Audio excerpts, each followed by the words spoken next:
আপু 11টা বাজতে 5 মিনিট বাকি।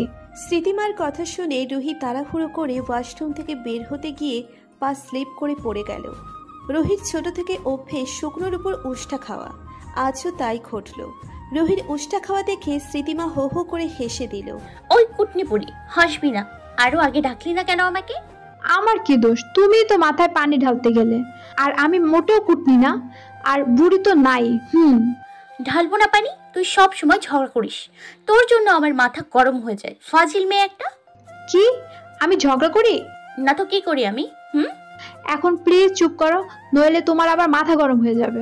তুই চুপ কর। রুহি পরিবারের বড় মেয়ে, কিন্তু বড় মেয়ের কোনো গুণই তার মধ্যে নেই। কিছু হলেই তার মাথা গরম হয়ে যায় আর মাথায় পানি দেওয়া শুরু করে। আর কেউ কিছু বললেই শুরু হয়ে যায় ন্যাকা কান্না। 3বার এইচএসসি ফেল করে এবছর পাশ করে একটা প্রাইভেট কলেজে ভর্তি হলো। পড়ালেখা নিয়ে তার কোনো মাথা ব্যথা নেই, তার চিন্তা একটাই, তার ক্রাশ। স্মৃতিমা রুহির ছোট বোন, 9ম শ্রেণীর ছাত্রী, ইচড়ে পাকা। রুহির ছোট বোন হলে কি, রুহির অধিকাংশ অত্যাচার ওকেই সহ্য করতে হয়। রুহি ফোনের রেডিওটা অন করে 95.20 চ্যানেলে টিউন করলো। কয়েক সেকেন্ড পরেই শুনতে পেল তার পরিচিত কণ্ঠ, যার বকবক রুহির কখনোই বিরক্তিকর মনে হয় না। হ্যালো ডিয়ার লিসেনার্স, এখন ঘড়িতে 11টা বেজে 25 সেকেন্ড। আপনাদের সাথে আমি আর যে আয়ান আছি গানে গানে আড্ডায়। আশা করি আপনারা সবাই ভালো আছেন, আর আমি তো এখন অবশ্যই ভালো আছি। কারণটা আমি বলবো না, কারণটা আপনারাই বলুন। ততক্ষণে আমরা একটি গান শুনে আসি। গানটা অবশ্যই আমার খুব পছন্দের। আপনাদের কেমন লাগে সেটাও অবশ্য জানাবেন। আমাকে SMS করতে মোবাইলের SMS অপশনে গিয়ে টাইপ করুন আপনার নাম স্পেস আপনার লোকেশন স্পেস আপনার মনের কথা। যা খুশি, আপনার ভালো লাগা খারাপ লাগা যা খুশি জানাতে পারেন। আমি শুনবো গানের ফাঁকে ফাঁকে। SMS লিখে পাঠিয়ে দিন 2929 নম্বরে। চলে যাচ্ছি গানে। রেডিওতে তুমি আপনা বানাকে গানটা চলছে। উফ, এত রোমান্টিক কেন? আয়ান, তুমি আমার ক্রাশ হিসেবে পুরো পারফেক্ট বলে নিজেও গুনগুন করে গান গাওয়া শুরু করলাম। এই আপু, আয়ান ভাইয়া এত কিউট, ওনার কোনো প্রেমিকা নাই? যদি থাকে তাহলে তো তুমি প্রেম না করেই ছেঁকা খাবা। আয়ানের প্রেমিকা আছে? উফ আপু, আমি কি বলছি যে আছে? আমি বলছি আছে কিনা। থাকতেও তো পারে, এত ফেমাস একজন আর যে একটা SMS করে জিজ্ঞাসা করলেই তো পারো। আচ্ছা, কিন্তু রিপ্লাই দেবে তো? দিয়ে দেখো না। খুব সুন্দর একটা গান শুনে আসলাম, মুডটা আরও ফ্রেশ হয়ে গেল। এখন কিছু SMS পড়ে নেওয়া যাক। মামুন লিখেছেন রাজশাহী থেকে, ভাইয়া এত ভালো থাকার কারণ কি? নতুন প্রেমে পড়েছেন নাকি? আরে না ডিয়ার, আমি প্রেমের উপর পড়ি না, প্রেম আমার উপর পড়েছিল অনেক বছর আগে। মাহি লিখেছে টাঙ্গাইল সখীপুর থেকে, আয়ান তোমার ভয়েসটা খুব সুন্দর, আই লাভ ইউ। ধন্যবাদ মাহি, আমিও আপনাদের খুব ভালোবাসি। আপনারা সবাই আমার হৃদয়ের অংশ। রুহি লিখেছেন যাত্রাবাড়ি থেকে, আয়ান তোমার কি জিএফ আছে? সেই কবে থেকে তোমাকে আমি ভালোবাসি, তুমি আমার মিস্টার ক্রাশ, আমি কি তোমার বউ হব না? রুহির SMS পড়ে আয়ান কিছুটা ভ্যাবাচাকা খেয়ে গেল। অন এয়ার পড়েও ফেলেছে, তাই নিজেকে সামলে নিয়ে পড়ল, না রুহি আপু, আমার কোনো প্রেমিকা নেই, তবে হ্যাঁ ভালোবাসা আছে আপনাদের সবার জন্য। আর আপনি অবশ্যই বউ হবেন, তবে তার যাকে বিধাতা আপনার জন্য নির্ধারণ করে রেখেছেন, যার পাঁজরের হাত থেকে আপনাকে সৃষ্টি করা হয়েছে। দেখলি, আয়ানের কোনো জিএফ নেই। তুই আসলে আমাকে হিংসা করিস। আয়ান আবার বড় হবে, তাই তোর হিংসা হয়। হিংসুটে আপু, তুমি পাগল হয়ে গেছো। তুই পাগল, তুই ছাগল, একদম চুপ। আমাকে মনোযোগ দিয়ে শুনতে দে। এই রুহি ওঠ, তুই নাকি আজ কলেজে যাবি? হ্যাঁ যাবো তো। কয়টা বাজে? 9টা বাজে। কি? তুমি আমাকে আরো আগে ডাকুনি কেন? আপনি এখন ফ্রেশ হয়ে নাস্তা করে আমাকে উদ্ধার করুন। রুহি তাড়াহুড়ো করে ফ্রেশ হয়ে নাস্তা করার জন্য চলে গেল। মা, তোমার কুটনি মেয়েটা কই? স্মৃতিমা তোমার মতো না, অলস। কোচিং এ গেছে, সেখান থেকে স্কুলে চলে যাবে। তুমি আমাকে এভাবে বলতে পারলা? মা, আমার আজ ভার্সিটির প্রথম দিন, আর তুমি? আজ তোমার ভার্সিটির প্রথম দিন নাকি আজ তুমি ভার্সিটিতে প্রথম দিন যাচ্ছ? না মানে। থাক, আর বলতে হবে না। কি করতে চাইছো কি তুমি? লেখাপড়াও ঠিক মতো করতে চাইছো না, বিয়েটাও করতে চাচ্ছ না। তাহলে কি করতে চাও তুমি? এসব কথা থাক না এখন। তুমি চুপ করো ঋতু, মেয়েকে আর প্রশ্রয় দিও না। আব্বু আমি আরজে আয়ানকে বিয়ে করব। তুমি আবার সেই একই কথা বলছো? আর যে আয়ন কি তোমাকে বিয়ে করার জন্য বসে আছে নাকি? আর কি যোগ্যতা আছে তোমার যে আর যে আয়ন তোমাকে বিয়ে করবে? ঠিক আছে আব্বু, আমি ভালোভাবে লেখাপড়া শেষ করে তারপর আরজে আয়ানকে বিয়ে করব বলেই কলেজের উদ্দেশ্যে চলে গেলাম। দেখলে মেয়েটা না খেয়ে চলে গেল। তুমি ওকে প্রশ্রয় না দিয়ে বোঝাও, এখনো সময় আছে। রুহি রাগ করে কলেজে চলে আসলো। সকাল সকাল বিয়ের কথা শুনে মেজাজটাই খারাপ হয়ে গেল। তার উপর এই রোদ, মাথায় আগুন জ্বলছে মনে হয়। রুহি রাস্তা পার হচ্ছিল, হঠাৎ দেখে একটা গাড়ি অনেক স্পিডে এগিয়ে আসছে। কি করবে কিছু ভেবে না পেয়ে কানে হাত দিয়ে চোখ বন্ধ করে দাঁড়িয়ে রইল। ভাগ্যিস গাড়িটা ব্রেক করলো। গাড়ি থেকে একটা ছেলে বের হয়ে রুহিকে ঘুরিয়ে ঠাস করে গালে একটা চড় মারল। রুহি গালে হাত দিয়ে ছেলেটার দিকে তাকিয়ে কান্না করতে করতে বলল, আপনি আমাকে মারলেন কেন? এভাবে মাঝ রাস্তায় দাঁড়িয়ে আছো, মারবো না তো কি আদর করব? আজব মেয়ে। রাস্তায় জ্যাম লেগে আছে। হর্নের আওয়াজ পেয়ে ছেলেটা গাড়িতে উঠে চলে গেল। রুহি ভার্সিটিতে গিয়ে ক্যান্টিনে চলে গেল নীলের সাথে দেখা করার জন্য। নীল রুহির কাজিন। নীল রুহির ছোট, কিন্তু রুহি 3 বার ফেল করার কারণে ওরা এখন একই ক্লাসে। আরে তোমার এই অবস্থা কেন? থাপ্পড় মারলো কে? চাচ্চু কিছু বলেছে? বিয়ে নিয়ে আবার কোনো ঝামেলা হয়েছে নাকি? আরে থাম থাম, এরকম কিছু হয়নি। রাস্তায় একটা ছেলে থাপ্পড় মারছে। মানে কি বলছো এগুলা? কিছুই তো বুঝতেছি না। রুহি নীলকে সবকিছু বুঝিয়ে বলল, তারপর নাস্তা করে নিল। রুহি আজও কোনো ক্লাস করলো না। তারপর কথা বলতে বলতে ওরা ভার্সিটির মাঠের দিকে চলে গেল। নীলের ফোন কল আসলো। আমি একটু আসছি। কে, গার্লফ্রেন্ড নাকি? আরে না, আমি আসছি, এখানেই থাকো। রুহি দাঁড়িয়ে দাঁড়িয়ে ফোন টিপছিল। হঠাৎ সামনের দিকে তাকিয়ে দেখলো সেই ছেলেটা ফোন টিপছে আর হেঁটে সামনের দিকে আসছে। আরে এই ছেলেটা রুহিকে থাপ্পড় মেরেছিল সে। ছেলেটা যেমনই হোক দেখতে মাশাআল্লাহ, যেমন হাইট তেমন বডি, পুরো ক্রাশ। এই রুহি, তুই এগুলো কি ভাবছিস? আয়ান জানতে পারলে কি ভাববে? তোর ক্যারেক্টারে কি ধুলা জমলো? রুহি, মনে মনে কথাগুলো ভাবলাম। রুহির মাথায় একটা বদ বুদ্ধি আসলো। রুহি সামনে এগিয়ে ইচ্ছে করে ছেলেটার সাথে ধাক্কা খেলো। ছেলেটা বুঝতে না পেরে সরি বলে মাথা তুলে উপরের দিকে তাকালো, আর সাথে সাথে রুহি ছেলেটিকে থাপ্পড় মেরে বলল, মেয়ে দেখলেই ধাক্কা দিতে ইচ্ছে করে তাই না, লুচ্চা ছেলে? আশেপাশের ছেলেমেয়েরা অবাক হয়ে তাকিয়ে আছে রুহির দিকে। রুহি কাউকে পরোয়া না করে সেখান থেকে চলে গেল, আর ছেলেটা রাগে হাত থেকে ফোনটা জোরে আছাড় মারল। রুহির কিছু দূর যাওয়ার পর মনে পড়ল নীলের কথা, তাই আবার আগের জায়গায় গিয়ে দাঁড়ালো। নীলকে কল দিল, ওয়েটিং বলছে। কিছুক্ষণ পর একটা ছেলে এসে রুহিকে একটা ক্লাসরুম দেখিয়ে বলল, একটা ছেলে রুহির জন্য সেই ক্লাসরুমে অপেক্ষা করছে। রুহি ভাবে নীল হয়তো পাঠিয়েছে ছেলেটাকে। রুহি ক্লাসরুমে ঢুকে দেখে সেই ছেলেটা দাঁড়িয়ে আছে, যেই ছেলেটাকে রুহি একটু আগে লুচ্চা বলেছে। রুহি ক্লাসরুম থেকে বের হওয়ার জন্য পিছনে তাকিয়ে দেখে একজন দরজা বন্ধ করে দিচ্ছে। রুহি কতক্ষণ দরজা ধাক্কাধাক্কি করলো, দরজা খোলার জন্য রিকোয়েস্ট করলো, কিন্তু কোনো লাভ হলো না। ব্যর্থ হয়ে আবার ছেলেটার দিকে ফিরে তাকালো। ছেলেটা দেওয়ালের সাথে হেলান দিয়ে এক হাত পকেটে রেখে দাঁড়িয়ে আছে, আর এক হাত দিয়ে সিগারেট টানছে, আর রুহির দিকে তাকিয়ে আছে। চোখ জোড়া লাল হয়ে আছে। রুহির ভয় লাগছে, তাও সাহস জুগিয়ে ফোন বের করলো নীলকে কল করার জন্য, কিন্তু চার্জ না থাকার কারণে ফোন বন্ধ হয়ে আছে। রুহি আবার কতক্ষণ দরজা ধাক্কালো, চিল্লালো দরজা খোলার জন্য, কিন্তু কোনো লাভ হলো না। রুহি এবার কেঁদেই দিল। কাঁদতে কাঁদতে মাটিতে বসে পড়ল। ছেলেটা এখনো রুহির দিকে তাকিয়ে আছে।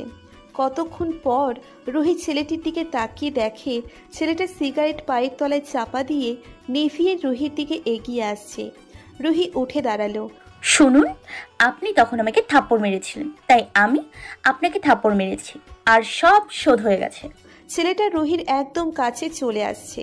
রুহি এমনিতেই দেওয়ালের সাথে লেগে আছে, আর পিছনেরও জায়গা নেই। ঠিক আছে, আমার ভুল হয়ে গেছে, সরি, এই ভুল আর হবে না। ছেলেটা রুহির ওড়না টেনে ধরলো। কেন লুচ্চা বললে? লুচ্চামি দেখবে না? রুহি কিছু বলতে পারল না। তার আগেই ছেলেটা রুহির ঠোঁটে কিস করা শুরু করলো। রুহি ধাক্কা দিয়ে সরিয়ে দেওয়ার চেষ্টা করলো, কিন্তু পারল না। অনেকক্ষণ পার হয়ে গেল, কিন্তু ছেলেটা রুহিকে ছাড়ছে না। অবশেষে রুহি মানসিক চাপ সামলাতে না পেরে অজ্ঞান হয়ে যায়। আজব, সামান্য চুমুতে কেউ অজ্ঞান হয় কিভাবে? এই যে, কোথায় হারিয়ে গেলেন? ছেলেটা বুঝতে পারে যে রুহি নিস্তেজ হয়ে পড়েছে, তাই তাকিয়ে দেখে রুহি অজ্ঞান হয়ে গেছে। ছেলেটার কথায় রুহি কল্পনার জগৎ থেকে ফিরল। আমি সরি। ছেলেটা ওড়নাটা ছেড়ে দিয়ে বলল, আচ্ছা, মাফ করলাম। আমি বাসায় যাব। হ্যাঁ তো যাও, না করেছে কে? আপনি দেখছেন না দরজাটা পেছন থেকে লাগানো, তো কিভাবে যাব? তাহলে আমি কি করতে পারি? আপনিই তো ওগুলো করিয়েছেন, আপনি বললেই তো দরজাটা খুলে দেবে ওরা। ছেলেটা লাইটার দিয়ে সিগারেট ধরিয়ে বলল, কিন্তু ওরা তো এখন চলে গেছে। ফাজলামি করবেন না, আমাকে বাসায় যেতে হবে, অনেক দেরি হয়ে গেছে। আর সিগারেটটা নেভান, আমার অসুবিধা হচ্ছে। আমার কাছে ফোন নেই, তোমার জন্য ফোনটা ভেঙে ফেলেছি। আচ্ছা, আমি আপনাকে ফোন কিনে দিব, এখন একটা ব্যবস্থা করুন প্লিজ। ঘুষ দিচ্ছ আমাকে? ধরেন এই নিন। তাই অন্য কিছু দিলে রাজি আছি। রুহি ভ্রু কুঁচকে ছেলেটার দিকে তাকিয়ে রইল।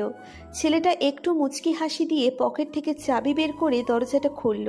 আসুন, নাকি এখানে থাকার ইচ্ছা আছে? রুহি বের হয়ে বাসার উদ্দেশ্যে রওনা দিল। পেছনে তাকিয়ে দেখে ছেলেটা পিছন পিছন আসছে। আপনি আমার পেছনে আসছেন কেন? আচ্ছা, তোমার সামনে যাচ্ছি, চলো তোমাকে বাসায় পৌঁছে দেই। কোনো দরকার নেই। ওকে, অ্যাজ ইউর কোয়াইশ। রুহি ভার্সিটি থেকে বের হয়ে গেটে দাঁড়ালো রিক্সার জন্য, কিন্তু রাস্তা পুরো ফাঁকা। ভয়ও লাগছে, অনেক রাত হয়ে গেছে মনে হয়।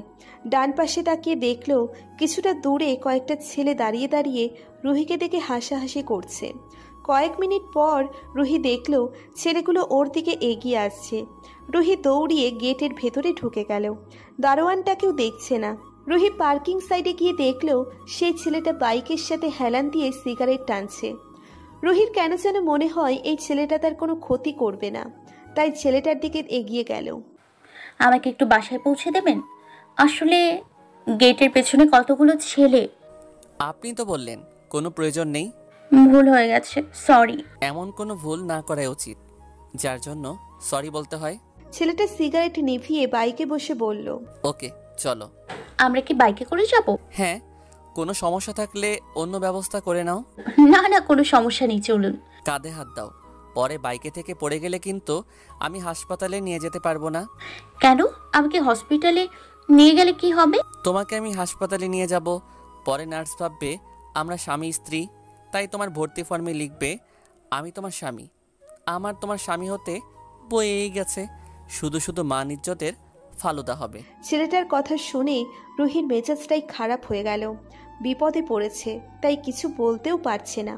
ব্যাগ থেকে পানির বোতল বের করে মাথায় পানি ঢালতে শুরু করলো। ছেলেটা রুহির কাণ্ড দেখে বলল, আজব।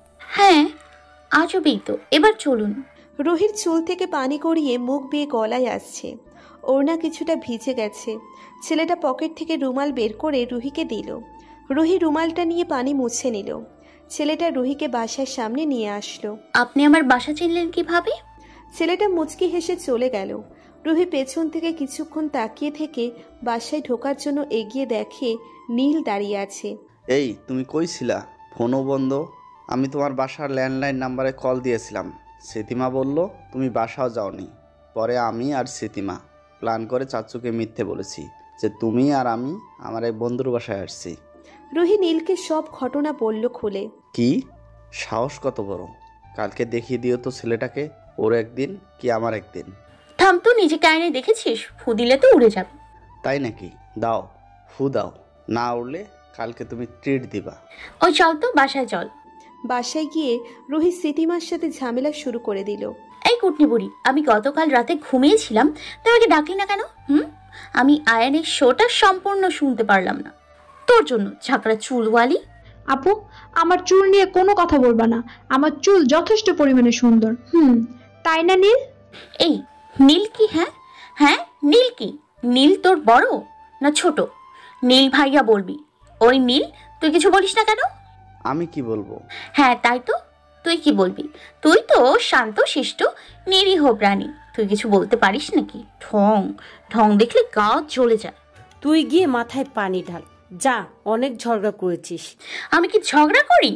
না, আমি করি। এবার তুই যা তো মা, শান্তি দে আমাকে। রুহি চলে গেল।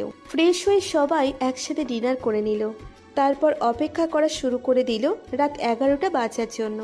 আজকে রুহি আর স্মৃতিমার দলে নীল যোগ দিল। আপু, তুমি কি আরজে আয়ানকে দেখেছো? না রে। না দেখে আয়ান তোমার ক্রাশ হয়ে গেল কেমনে কি?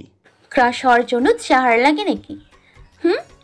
আয়নের ভয়েস শোন, কত কিউট, কি সুন্দর করে কথা বলে। কথাগুলো কেমন আধ্যাত্মিক টাইপের। এখন মনোযোগ দিয়ে শোন তো। হ্যালো বন্ধুরা, কেমন আছো তোমরা সবাই? আশা করি অনেক ভালো আছো। তো আজকে আমি আমার সব বন্ধুদের সমস্যার কথা শুনতে চাই।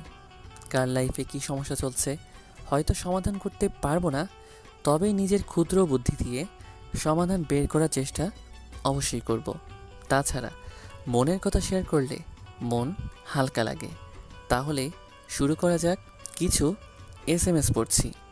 হাবিব লিখেছে ধানমন্ডি থেকে, ভাইয়া আমার গার্লফ্রেন্ড আমাকে শুধু প্যারা দেয়, এটা করতে পারবো না, সেটা করতে পারবো না। সিগারেট নিয়ে তার সবচেয়ে বেশি সমস্যা, এই জন্য আমার তাকে অনেক মিথ্যাও বলতে হয়। বর্তমান জেনারেশনের এটা খুব বড় ধরনের সমস্যা। এখন প্রশ্নটা হচ্ছে, আপনার গার্লফ্রেন্ড যে আপনাকে প্যারা দিচ্ছে সেটা কি শুধুই প্যারা, নাকি ভালোবেসে করা নিষেধ? তার চেয়েও বড় প্রশ্ন, সে কি শুধুই আপনার গার্লফ্রেন্ড নাকি ভালোবাসা? যদি ভালোবাসা হয়ে থাকে তাহলে নিজের ভালোবাসার জন্য এরকম সিগারেট নামক হাজার নেশা ছাড়া যায়, কারণ ভালোবাসার নেশা সবচেয়ে বড় নেশা। সকালে রুহি আর নীল একসাথে নাস্তা করে ভার্সিটির উদ্দেশ্যে বেরিয়ে পড়ল। দুজনে আজ ক্লাস করবে। দুজনে অনার্সের শিক্ষার্থী, মনোবিজ্ঞান বিষয়। নীল অবশ্য অন্য বিষয় পড়তে চেয়েছিল। রুহির পাল্লায় পড়ে বিষয়টা নিল। দুজনে ক্লাসে বসে আছে। স্যার ক্লাসে ঢুকলো, সবাই দাঁড়ালো। রুহি তাকিয়ে দেখলো গতকালের সেই ছেলেটা। সবাই বসে পড়ল। রুহি দাঁড়িয়ে ছেলেটার দিকে তাকিয়ে আছে। ছেলেটা কতক্ষণে রুহিকে দেখলো, অনেকটা অবাকও হলো। নীল রুহিকে হাত ধরে টেনে বসিয়ে দিল। কি হয়েছে, ঠিক আছো তুমি? এটাই তো গতকালের ছেলেটা। কি? উনি তো মনোবিজ্ঞান বিভাগের টিচার, রোজ চৌধুরী। ওনাকে দেখে তো এরকম ছেঁচড়া মনে হয় না। এই যে লাস্ট বেঞ্চ, এটা ক্লাসরুম, পার্ক না। এটা কথা বলার জায়গা না। সামনের বেঞ্চে জায়গা আছে, সামনে এসে বসুন। রুহি আর নীল সামনে গিয়ে বসলো। রোদ রোল কল করলো। প্রতিদিনের মতো আজও রোদ যারা ক্লাসে অনুপস্থিত থাকে তাদের দাঁড় করালো। তার মধ্যে রুহি একজন। রুহি ইসলাম। রুহি নীলের সাথে কথা বলছিল। এদিকে রোদ ডাকছে, তার কোনো খবর নেই। রোদ এবার বেঞ্চের সামনে এসে দাঁড়িয়ে ডাকলো, এই যে মিস রুহি ইসলাম। জি স্যার। আপনি আমার নাম জানলেন কিভাবে স্যার? একটু আগে রোল কল করলাম, আপনি প্রেজেন্ট বললেন, মনে আছে? আপনার প্রশ্ন শেষ হলে আমি কি কিছু প্রশ্ন করতে পারি? কি কথা বলছিলেন আপনারা? রুহি মাথা নিচু করে চুপ করে রইল। টেনশনে রুহি ঘেমে অস্থির। রোদ পকেট থেকে রুমাল বের করে রুহির দিকে এগিয়ে দিল। রুহি অবাক হয়ে রোদের দিকে তাকালো। ঘাম মোছন, আজ অনেক গরম পড়ছে তাই না? নীল এতক্ষণ চুপ করে বসেছিল। পুরো ক্লাস নিস্তব্ধ হয়ে আছে। সবাই জানে রোদ কি জিনিস। রোদ এবার নীলকে দাঁড় করালো। কি কথা হচ্ছিল আমরাও একটু শুনি। তুমি তো ক্লাসে বেশ মনোযোগী ছিলে, হঠাৎ এরকম অশুভ বাতাস লাগলো কিভাবে? রুহির দিকে তাকিয়ে নীলকে উদ্দেশ্য করে বললাম, কি আমি অশুভ বাতাস? এই তো আপনার গলার জোর ফিরে এসেছে, এবার বলে ফেলুন কি কথা হচ্ছিল। এটা লাস্ট ওয়ার্নিং, আর যেন ক্লাসে কোনো কথা না হয়। আপনারা এরপর থেকে একসাথে বসবেন না। রুহি ইসলাম, আপনি রেগুলার ক্লাসে উপস্থিত থাকেন না কেন? অসুস্থ ছিলাম। 27 দিন আপনি অসুস্থ ছিলেন? বাহ, আপনি তো খুব ভালো মাপের রোগী। এখন তো সুস্থ আছেন নাকি? জি স্যার। আমার অফিস রুম থেকে একটা বই নিয়ে আসুন, পিয়নকে বললে দিয়ে দিবে। 6 তলায় 603 নম্বর রুম। লিফট ব্যবহার করবেন না, সিঁড়ি দিয়ে যাবেন। আর হ্যাঁ, চালাকি করার চেষ্টা করবেন না। রুহি ফাইল নিতে চলে গেল, কিন্তু লিফট দিয়েই গেল। ক্লাস হচ্ছে নিচতলায়, সেখান থেকে আমি সিঁড়ি দিয়ে 6 তলায় যাব। উনি বলল আর হয়ে গেল। আমাকে কি বোকা মনে হয়? রুহি বই নিয়ে ক্লাসে ঢুকলো।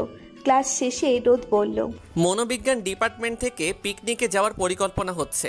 কোথায় যাওয়া হবে সেটা আলোচনা করে নির্ধারণ করা হবে। আপনাদের মধ্যে কেউ যেতে আগ্রহী হলে অফিস রুমে যোগাযোগ করবেন। ওই নীলের বাচ্চা নীল, এটা ভার্সিটি নাকি জাহান্নাম? আমি কি করব, প্রাইভেট কলেজ, এমনিতেই চাপ বেশি থাকে, তার মধ্যে আবার চাচ্চু দেখে দেখে এই ভার্সিটিতেই ভর্তি করিয়েছে। তোমার সাথে সাথে আমিও ফেসে গেলাম। রুহি আর নীল কথা বলছিল, তখন এসে একজন বলল, রোদ স্যার রুহিকে ডেকেছে। রুহি আর নীল রোদের অফিস রুমে ঢুকলো। তুমি কেন এসেছো? তোমাকে তো ডাকা হয়নি। না মানে স্যার, এমনি আসছিলাম। যাও, বাহিরে যাও। রুহি ইসলাম, আপনি তখন লিফট ব্যবহার করেছিলেন? না তো, আমি তো সিঁড়ি দিয়ে ওঠানামা করছিলাম। উফ, এখনো পা ব্যথা করছে। রোদ কিছু না বলে লিফটের সিসিটিভির ফুটেজ রুহিকে দেখালো। সরি স্যার, আর হবে না। ভুল যখন করেছই শাস্তি তো পেতেই হবে। নিচে গিয়ে 2 প্লেট ফুচকা বেশি করে ঝাল দিয়ে আর একটা আইসক্রিম নিয়ে আসো। যাও। লিফট ব্যবহার করবা না, তখন বলেছিলাম চালাকি না করতে। এবার নিশ্চয়ই ভুলটা করবে না। যাও। রোদ রুহিকে কিছু বলার সুযোগ না দিয়ে টেবিলের উপর থাপ্পড় মেরে চেঁচিয়ে যেতে বলল। রুহি বেরিয়ে আসলো। কি হয়েছে? স্যার চেঁচাচ্ছিল কেন? পরে বলছি, তুই যা, এখন আমি পরে কল দিব। রুহি ফুচকার অর্ডার দিল।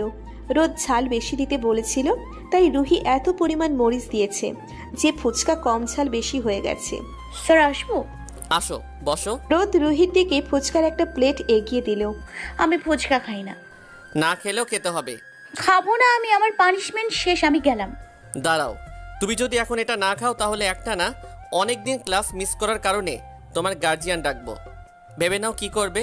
রুহি অসহায়ের মতো একবার ফুচকার দিকে একবার রোদের দিকে তাকাচ্ছে। রুহির বাবাকে ডাকানো হলে রুহির কপালে দুঃখ আছে, তাই আর কিছু না বলে খাওয়া শুরু করলো। রোদও খাচ্ছে, কিন্তু রোদ ঝাল খেতে পারে, তাই খুব একটা সমস্যা হচ্ছে না। বিপদে পড়েছে রুহি। রুহির চোখ দিয়ে পানি পড়ছে আর ঠোঁট লাল হয়ে গেছে। রোদ রুহির দিকে তাকিয়ে মুচকি মুচকি হাসছে। রোদ পরের জন্য গর্ত খুললে নিজেকে সেই গর্তেই পড়তে হয়। আর খেতে হবে না, আইসক্রিমটা খাও। আমি মাথায় পানি দেব। রোদ রুহির দিকে 1 গ্লাস পানি এগিয়ে দিল। সাধারণত মানুষ ঝাল লাগলে পানি খায়, কিন্তু রুহি মাথায় পানি ঢালছে। ফ্লোরে পানি পড়ছে, কিন্তু রোদ সেই জন্য কিছু বলছে না। আমার মনে হয় তোমার একজন ভালো সাইকিয়াট্রিস্টের কাছে যাওয়া উচিত। রোদের কথায় কোনো গুরুত্ব না দিয়ে কাঁদতে কাঁদতে বলল, স্যার লবণ আছে? এখন কি তুমি লবণ মাথায় দিবা? লবণ খেলে ঝাল কমে? লবণ নেই, আইসক্রিমটা খাও, গলে যাচ্ছে। কিছু না বলে আইসক্রিমটা খাওয়া শুরু করল। খাওয়া শেষ হলে রোদ রুহির কাছে এসে টিস্যু দিয়ে রুহির ফেস মুছে দিল আর কপালে একটা চুমু দিয়ে বলল, যাও। এইটা কি হলো লুচ্চা ভেটা? বলেই রুহি চলে গেল। আর রোদ হেসে দিয়ে বলল, লুচ্চামি তো মাত্র শুরু করলাম, আগে আগে দেখো হোতা হ্যাকিয়া। মা আমাকে বিশ্ববিদ্যালয়ে ভর্তি করেছে নাকি জমালয়? আমি এই ইউনিভার্সিটিতে পড়বো না, টিসি নিব। তুমি আব্বুকে ম্যানেজ করো।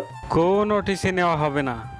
আদরে বাদর হইছ, অনেক লাফাইছ, এখন পড়ায় মন দাও, না হলে সংসার করো। আব্বু! কোনো কথা শুনতে চাই না। আর নীল, তোমার কি সমস্যা? তুমিও কি ওর লেজে পা দিয়েছ নাকি? আমি টিসি নিতে চাই না। না চাচ্চু, আমার কোনো অসুবিধা নেই, আমি বাসায় যাচ্ছি। রুহি কিছু না বলে মাথায় পানি দিয়ে বিছানায় শুয়ে পড়ল। এই তুই কি এখন ঘুমাবি নাকি খাবি না? পরে খাবো, এই কুটনি পুরি। আপু, আমি কুটনি না। চুপ কর, আমি ঘুমাবো এখন। 11টা বাজলে ডাক দিবি। আপু ওঠো, আর যে আয়ান বিয়ে করেছে। করুক, আমার কি? আপু, তুমি না আয়ানকে ভালোবাসো? আয়ান না তোমার ক্রাশ? তাহলে? হ্যাঁ তাই তো। এই তুই কি বললি? আয়ান বিয়ে করছে? কাকে, কখন? মিথ্যা কথা আপু, তুমি ঘুম থেকে উঠছিলে না তাই বললাম। রুহি স্মৃতিমাকে বালিশ চাপা দিয়ে ধরল। আপু মরে যাবো তো, ছাড়ো আমাকে। মর না, না করছে কে ঠঙ্গি? আপু 11টা বেজে গেল। তো করে পরে দেখাচ্ছি, দাঁড়া। রুহি স্মৃতিমাকে ছেড়ে দিয়ে কানে ইয়ারফোন দিয়ে FM অন করলো। আপু আমি শুনবো না। তোর না আগামীকাল পরীক্ষা, ঘুমা চুপচাপ, যা। স্মৃতিমা কিছু না বলে লাইট অফ করে রুহির পাশে শুয়ে পড়ল। হ্যালো বন্ধুরা, আজকে আমরা ফোনে ফোনে আড্ডা দিব। যারা যারা আমার সাথে কথা বলতে চান তারা 2929 নাম্বারে কল করে ফেলুন ঝটফট। ততক্ষণে আমরা একটা কবিতা শুনি।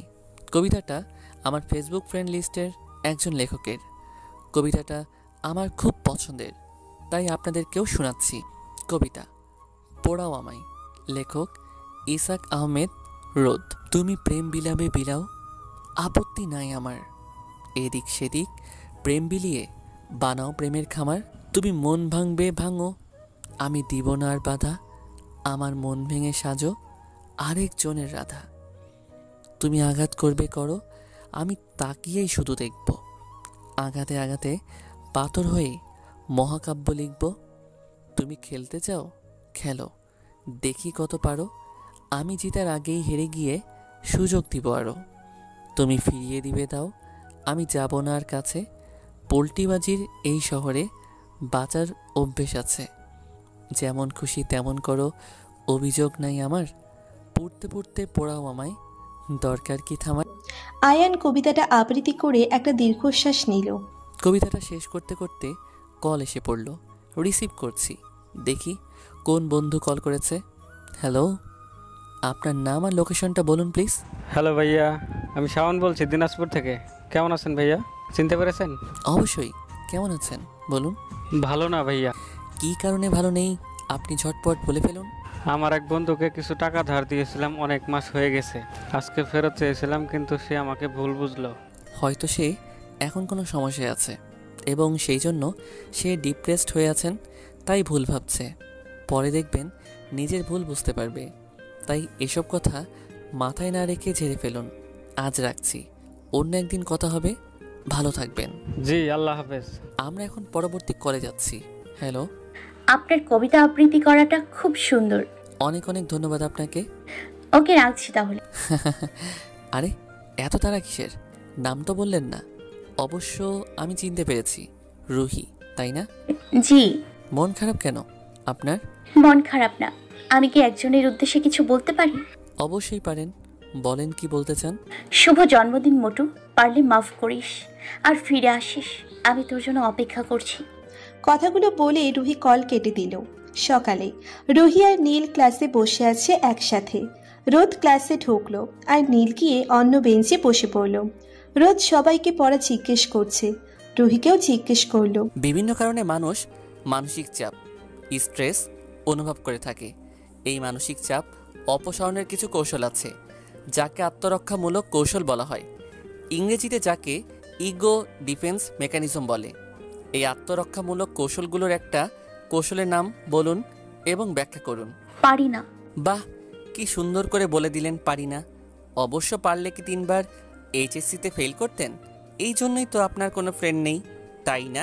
কথাগুলো রোদ ইচ্ছে করে বলল, রুহিকে রাগানোর জন্য। অপব্যাখ্যান। আমরা যদি কোনো কিছুতে ব্যর্থ হই তাহলে আমরা মানসিক চাপ অনুভব করি। তাই আমরা অনেক সময় যৌনতিক যুক্তি উপস্থাপন করার মাধ্যমে এই চাপ থেকে মুক্তি লাভ করি, যা অপব্যাখ্যান নামে পরিচিত। এই প্রক্রিয়া অনেকটা আঙুর ফল টকের মতো। উদাহরণস্বরূপ, আমরা খ্যাকশিয়াল আর আঙুর ফল টক এই গল্পটা অনুসরণ করতে পারি।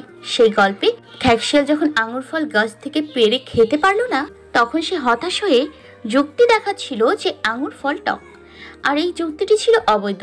অবৈধ যুক্তি হলেও এতে খ্যাকশিয়ালটি হতাশ মুক্ত হতে পেরেছিল, যা এক ধরনের আত্মরক্ষামূলক কৌশল। রুহির চোখে পানি টলমলো করছে। রাগে হাত দুটো মুষ্টিবদ্ধ করে রেখে নিয়ে কাঁপা কাঁপা গলায় রোদের প্রশ্নের উত্তর দিল। রোদ বুঝতে পারলেও রুহি শুধু রাগেই নি, কষ্টও পেয়েছে। নীল অবাক হয়ে রুহির দিকে তাকিয়ে আছে আর ভাবছে, পড়া যখন পারেই তাহলে পারি না বললো কেন? আরো কিছু জিজ্ঞেস করার আছে? না, বসুন। ক্লাস শেষে রুহি আগে বেরিয়ে গেল। রোদ বের হয়ে রুহিকে পেছন থেকে ডাকলো। জি বলুন। সরি, আমার ওইভাবে বলা উচিত হয়নি। It's okay.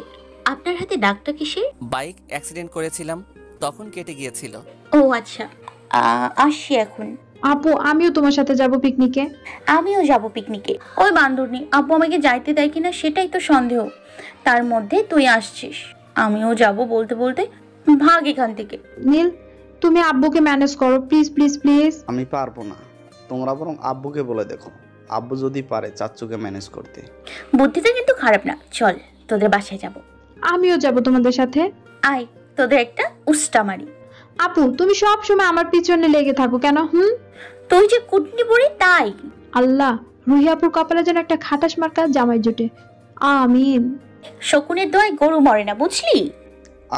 তোমরা থামো, বাসায় চলো। রুহি, নীল আর স্মৃতিমা মিলে নীলের আব্বুকে ম্যানেজ করলো। অবশেষে তিনজনই যাওয়ার পারমিশন পেয়ে গেল। আজ কিন্তু তোরা এখানে থাকছিস রুহি, তোর চাচ্চু তোর আব্বুর সাথে কথা বলে রেখেছে। তাহলে তো কোনো সমস্যা নেই, আজ থাকছি আমরা। আমার কিন্তু গরম গরম খিচুড়ি চাই আমাদের। আচ্ছা, আর নীল শুন, ওরা তোর সাথে যাচ্ছে, সুতরাং ওদের সব দায়িত্ব কিন্তু তোর। রুহি আপু, তোমার আমার সাথে আসতে হবে না, আমি তোমার সাথে যাব, আমার সব দায়িত্ব তোমার। আর আমি তোরে জঙ্গলে ফালাইয়া দিয়ে আসবো, হনুমান একটা। আপু, তুমি সব সময় এমন করো কেন? নীল, তুমি চিন্তা করো না, তোমার দায়িত্ব আমার। স্মৃতিমার কথা শুনে সবাই হেসে দিল। রাতে সবাই ডিনার করে রুহি, নীল, স্মৃতিমা বারান্দায় মাদুর পেতে বসে আছে। আজ তাদের সাথে যোগ দিয়েছে নীলের মা। নীলের মা ওদের সাথে খুবই মিশুক, বন্ধুর মতো। বাহিরে বৃষ্টি হচ্ছে, বৃষ্টির শব্দ আর রেডিওর আওয়াজে আয়নের কণ্ঠ দুটো মিলিয়ে তাদের সময় ভালোই কাটছে। হ্যালো লিসেনার্স, কেমন আছেন সবাই? আশা করি খুব ভালো আছেন। আমি আরজে আয়ান আছি আপনাদের সাথে। তো বাংলাদেশের ঋতু সত্যি অদ্ভুত। ঋতুর হিসেব করলে এখন শীতকাল, অথচ বাহিরে বৃষ্টি হচ্ছে। যাই হোক, আবহাওয়াটা বেশ রোমান্টিক। কোনো বৃষ্টিবিলাসী আবার ভিজতে যাবেন না, পরে দেখা যাবে বৃষ্টিবিলাস করতে গিয়ে রোগী হয়ে যাবে। যেহেতু আবহাওয়াটা বেশ রোমান্টিক, সেহেতু আপনার প্রিয় মানুষের সাথে এই মুহূর্তটা অনুভব করুন। আর যদি সে কাছে না থাকে, তাহলে আপনার অনুভূতিটা আমাদের মাধ্যমে শেয়ার করুন। মোবাইলের মেসেজ অপশনে গিয়ে টাইপ করুন আপনার নাম স্পেস লোকেশন স্পেস আপনার প্রিয় মানুষের জন্য SMS আর পাঠিয়ে দিন 2929 নম্বরে। আমি আরজে আয়ান আপনার মনের কথা জানিয়ে দিব আপনার প্রিয় মানুষকে। বেশ কিছু SMS চলে এসেছে, কিছু SMS পড়ে নিচ্ছি। রিয়াদ লিখেছেন হাতির ঝিল থেকে, ভাইয়া স্নেহাকে বলে দাও আমি ওর জন্মদিন ভুলে গেছি, তার জন্য সরি। এই ভুল আর হবে না, আমি স্নেহাকে খুব ভালোবাসি। এই যে স্নেহা, শুনেছেন তো? রিয়াদ কিন্তু সরি বলছে। এবার লক্ষ্মীমের মতো সরি অ্যাকসেপ্ট করে ফেলুন, কেমন? ফরিদপুর থেকে মারিয়া SMS করেছে, ভাইয়া আমি আমার প্রিয় মানুষের সাথে আমার ঝগড়া হয়েছে, সে আমার সাথে কথা বলে না, আমিও বলি না। লিসেনার্স, আপনাদের একটা গল্প বলি, মনোযোগ দিয়ে শুনবেন অবশ্যই। কয়েক বছর আগে দুজন প্রেমী ছিল, তারা একে অপরকে খুব ভালোবাসত। 2.5 বছরের সম্পর্ক ছিল তাদের। একদিন তাদের মধ্যে কোনো একটা সমস্যা নিয়ে বড় ধরনের ঝগড়া হলো। তারা একে অপরের সাথে কথা বলা বন্ধ করে দিল। ছেলেটা ফোনে মেয়েটার ফোন নাম্বার টাইপ করেও কল দিত না। এটা ভেবে মেয়েটা তো তাকে কল করে না, তাহলে সে কেন কল দিবে? মেয়েটা হাতে ফোন নিয়ে ছেলেটার কলের অপেক্ষা করত আর ভাবতো ছেলেটা তো তাকে মিস করে না, তাহলে সে কেন তার কথা ভাবছে? এইভাবেই ইগো আর অভিমানের কাছে হেরে গেল তাদের ভালোবাসা। মারিয়া, আপনাকে আমি একটাই অনুরোধ করব, অভিমানের কাছে ভালোবাসাকে হারতে দিবেন না। ঝগড়া লাগবে, এটা স্বাভাবিক, কিন্তু কখনো কথা বলাটা বন্ধ রাখবেন না, কখনোই। এখনই আপনার প্রিয় মানুষের সাথে কথা বলুন এবং ঝগড়াটা মিটিয়ে ফেলুন। 3 দিন পর রাতে। আপু, FM শুনবা না? না, আরজে আয়ান আজকে শো করবে না। কি কাজ যেন আছে নাকি?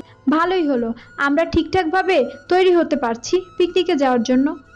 শো থাকলে তো তুমি আয়ানকে নিয়ে ব্যস্ত থাকতে। চল। বাসে উঠে স্মৃতিমা নীলের পাশে বসে পড়ল। রুহি স্মৃতিমার দিকে ভ্রু কুচকে তাকিয়ে অন্য সিটে গিয়ে বসল। রোদ এসে রুহির সিটে বসে পড়ল। রুহি অন্য সিটে বসার জন্য উঠে গেল, কিন্তু কোনো সিট খালি পেল না, তাই আগের জায়গায় এসে বসল। আর রোদ রুহির দিকে তাকিয়ে একটা মুচকি হাসি দিল। ঠিক রাত 12টা বাজে। বাস রওনা দিল গন্তব্য সেন্ট মার্টিন দ্বীপ। রুহি সিটে হেলান দিয়ে চোখ বন্ধ করে রইল। এই যে ম্যাডাম। কি? ঘুমাচ্ছেন, ভালো কথা। আমার কাঁধে মাথা রাখবেন না কিন্তু। মানে তুমি এখন ঘুমিয়ে যাবে, কতক্ষণ পর আমার কাঁধে মাথা রাখবে। জানালাটা খোলা রাখছো, তোমার হালকা শীত লাগবে, তুমি আমার হাত জড়িয়ে ঘুমাবে। এগুলো একদমই চলবে না, বুঝেছো? আপনার কি গলা চুলকাচ্ছে? লবণ খান, তবু আমার মাথা খাইয়েন না।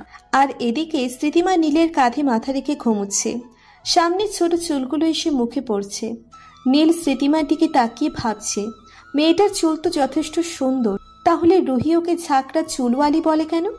নীল একটু হেসে ভাবল এরকম অদ্ভুত কথা বলা রুহিকে দিয়েই সম্ভব। সকাল 7টায় এসে বাস টেকনাফ পৌঁছালো। বাস ব্রেক করায় রুহির ঘুম ভাঙল। রুহি একটু নড়তে গিয়ে দেখে রোদের কাঁধে মাথা দিয়ে রেখেছে। মাথা তুলে দেখে রোদ তাকিয়ে আছে। না করেছিলাম না, এত বড় মেয়ে এখনো লোল ফালাও। দেখো আমার শার্টের কি অবস্থা করছো। সরি। আপু তো এমনই। সবাই বাস থেকে নেমে জাহাজে উঠল সেন্ট মার্টিন যাওয়ার জন্য। জাহাজে ফ্রেশ হয়ে সবাই নাস্তা করে নিল। 9:45 জাহাজ সেন্ট মার্টিনে পৌঁছল। সেন্ট মার্টিনে এসে সবাই জাহাজ থেকে নামলো। এই নীল, ডাব নিয়ে আয় যা। এখন ডাব খাবে? ঠান্ডা পড়েছে তো, পরে গলা ব্যথা করবে। করবে, সেজন্য কি খাবো না নাকি? সেন্ট মার্টিনে তো ডাবেই আসল। আপু তুমি কি এখানে ডাব খেতে আসছো? তোর কোনো সমস্যা আছে? না, আমি তো ভুলেই গিয়েছিলাম তুমি কিছু পার্স দিলা। স্মৃতিমার কথা শুনে রুহিবাদের সবাই হেসে দিল। কি বলতে চাস তুই? এটাই যে তুমি ইউনিক। তুই কিন্তু আমাকে ইনডাইরেক্টলি অপমান করছিস। আরে সেরকম কিছু না, মজা করে বলেছে, তুমি কিছু মনে করো না। এই স্মৃতিমা, সরি বলো। সরি আপু। আমি যাই, ডাব নিয়ে আসি। ডাব পরে আনা যাবে, দুপুরের দিকে খাবে, এখন না। এখন কি ডাবও আপনার অনুমতি নিয়ে খেতে হবে নাকি? যেহেতু তোমাদের দায়িত্ব এখন আমার, সেহেতু হবে।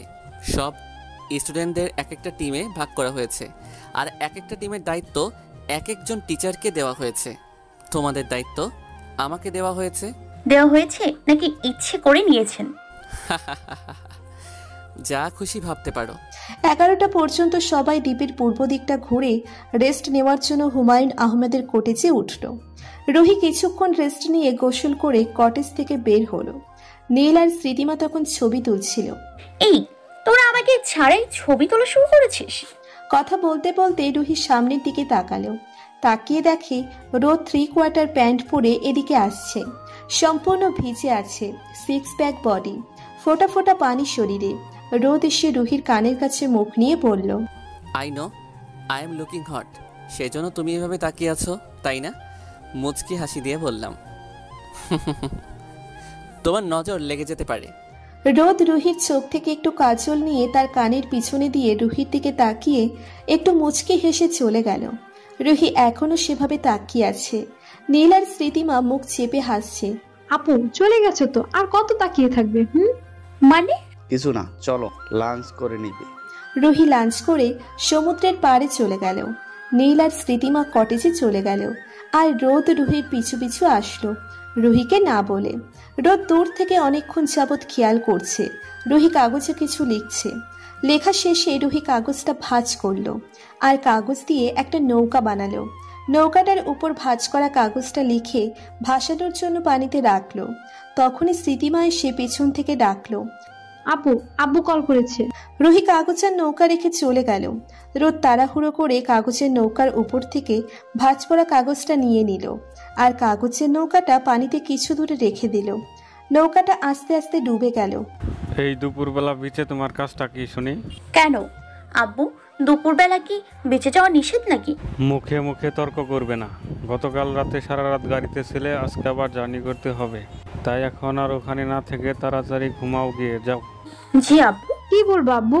কি আর বলবে, ঝাড়ছে ইচ্ছে মতো। আর তুই মহা সত্যবাদী, বেঁচে গেলি। বলার কি দরকার ছিল? কি বলতাম তাহলে? অন্য কিছু বানিয়ে বলা যেত না? সরি আপু, আমি বুঝতে পারিনি। তা তুমি বিচে কি করছিলে? স্মৃতিমার প্রশ্নে রুহির কাগজটার কথা মনে পড়ল। রুহি আবার বিচে গিয়ে কাগজটা খুঁজল, কিন্তু পেল না। ভাবলো ডুবে গেছে হয়তো। রুহি আবার কটেজে গিয়ে বিছানায় শুয়ে পড়ল ঘুমানোর জন্য। বিকালে রুহি ঘুম থেকে উঠে দেখে স্মৃতিমা নেই। বাহিরে বের হয়ে দেখলো রোদ দাঁড়িয়ে আছে। রুহিকে দেখে রোদ এগিয়ে আসলো। স্মৃতিমা আর নীল ওরা দুজন পশ্চিম আইল্যান্ডে গেছে, আমরাও যাচ্ছি, তুমিও চলো। রুহি রোদের পিছে গেল। রোদ একটা সাইকেলে চড়ে বসলো আর রুহিকে হাত দিয়ে ইশারা করে সামনে এসে বসতে বলল। রুহি চুপচাপ দাঁড়িয়ে রইল। কি ব্যাপার, আসছো না কেন? আমি সাইকেলে যাব না। আমি সাইকেলে যাব, আর তুমিও যাবে, আসো। না, আমি হেঁটে যাব। যাও, হারিয়ে গেলে আমার দোষ নেই বলে সাইকেল চালানো শুরু করলাম। বদমাশ একটা, একাই চলে যাচ্ছে, দাঁড়ান, যাব আমি। রুহি হেঁটে সাইকেলের কাছে গেল। রোদ বাম হাতটা সাইকেলের হ্যান্ডেলের উপর থেকে সরালো। রুহি গিয়ে সামনে বসলো। রিল্যাক্স। আর যে আয়ান যথেষ্ট ফ্রি মাইন্ডের মানুষ, সে এই ব্যাপারটা নেগেটিভলি নিবে না। আপনি আরজে আইনের কথা কিভাবে জানলেন? আমি সবই জানি। কিভাবে? বলবো না, জিজ্ঞেস করে লাভ নেই। রুহি আর কিছু বলল না। রোদ সাইকেল চালাচ্ছে। রুহির মাথা রোদের বুকের সাথে লেগে আছে।